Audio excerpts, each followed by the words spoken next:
doigts. La satisfaction sexuelle dans le mariage est une dette. Et il y a des hommes ici, vous avez des dettes. Des dettes d'1 mois, des dettes de 2 mois, des dettes de 3 mois. D'autres, vous avez des dettes d'1 année. C'est pourquoi ta femme est tout en colère. Comme quelqu'un qui lui a pas payé la dette. Tu vois, quand quelqu'un vient auprès de toi te demander la dette, tu vas me payer la dette, tu vois comment ils sont nerveux. C'est pourquoi ta femme est nerveuse comme ça. Elle te répond mal, elle parle mal, elle met trop de piment, trop de sel. Toi tu dis c'est quoi? Tu as la dette, papa, tu as la dette.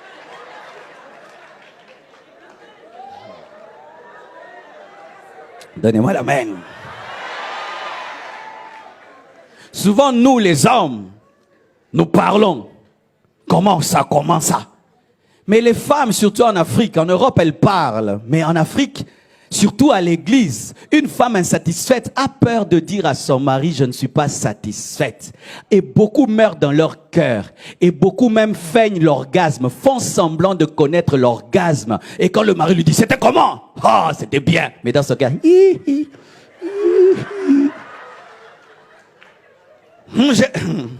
Maintenant, pour que tu ne te sentes pas blessé, frustré, elle te ment. Et non, tu es vraiment un mari. Mais un mari qui finit après 2 minutes. Car beaucoup d'hommes, vous avez des problèmes d'éjaculation précoce. Mais les femmes ne disent pas. Elle peut être mariée, ça fait 3 ans, 4 ans. Elle n'est jamais arrivée, elle ne le dira pas.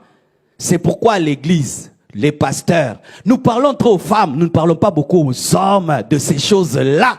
Alors que c'est l'un des plus grands problèmes dans les couples. C'est ce problème-là. C'est ce problème-là. C'est pas un problème de démons. C'est un problème d'arrivée.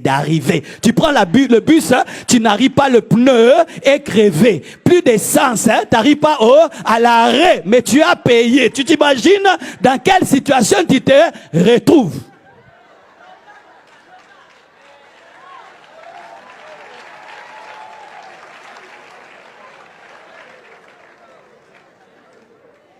C'est pourquoi un homme doit bien manger. Papa, il faut manger. Et bien manger. Et savoir quoi manger. Et il faut faire du sport. Et si tu as un problème dans ce domaine-là, aie l'humilité de voir un autre homme lui dire tu fais comment. Et voir même des médecins. Et vous les garçons, chaste, converti à l'âge de 10 ans, marié à l'âge de 30 ans,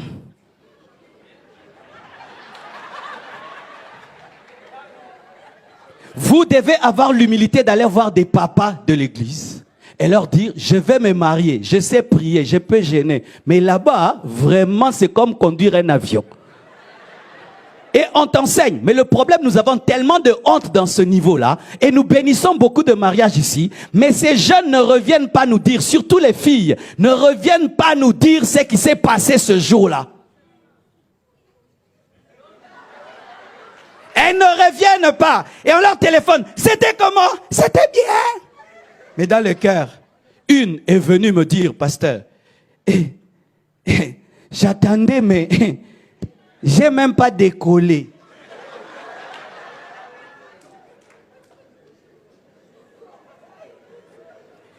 Un homme doit donner ça à la femme. Un homme doit donner ça.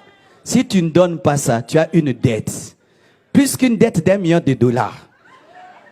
C'est pourquoi ta femme est en colère, elle te répond mal, et tout. Mais comme c'est une Africaine, elle ne peut pas te dire parce qu'elle ne veut pas te blesser. Elle te répond, et toi tu commences, j'ai maintenant ma femme, les démons attaquent ma femme. Ma femme vraiment est très attaquée. C'est toi l'attaque, tu l'attaques. Et maintenant quand tu viens vers elle, elle ne veut pas. Oh, ma femme ne veut plus. Mais parce que, même si elle veut, tu ne feras rien.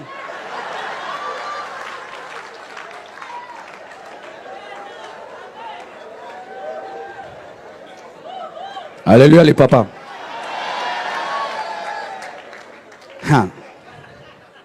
Un homme peut te parler de tout.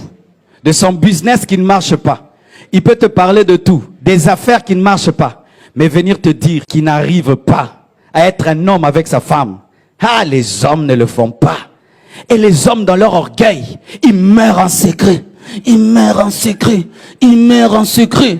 Et s'il est un homme de prière, il fait des jeûnes de 40 jours, de 20 jours. Il fuit la femme dans la prière. Tu penses que c'est la prière? Non, il fuit ses responsabilités. Il va mourir jusqu'à ce que la femme dirait un jour la vérité. Ça fait 15 ans.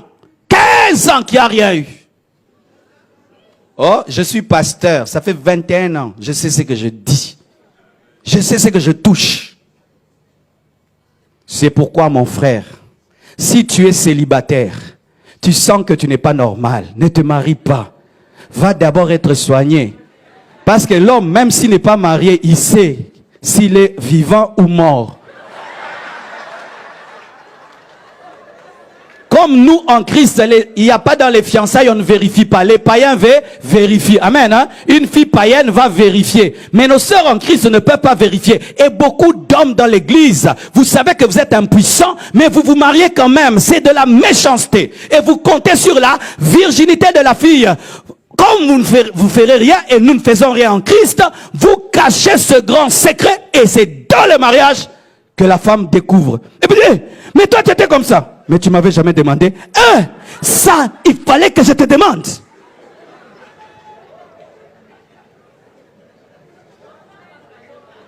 Non, c'est la vie de prière qui m'a paralysé.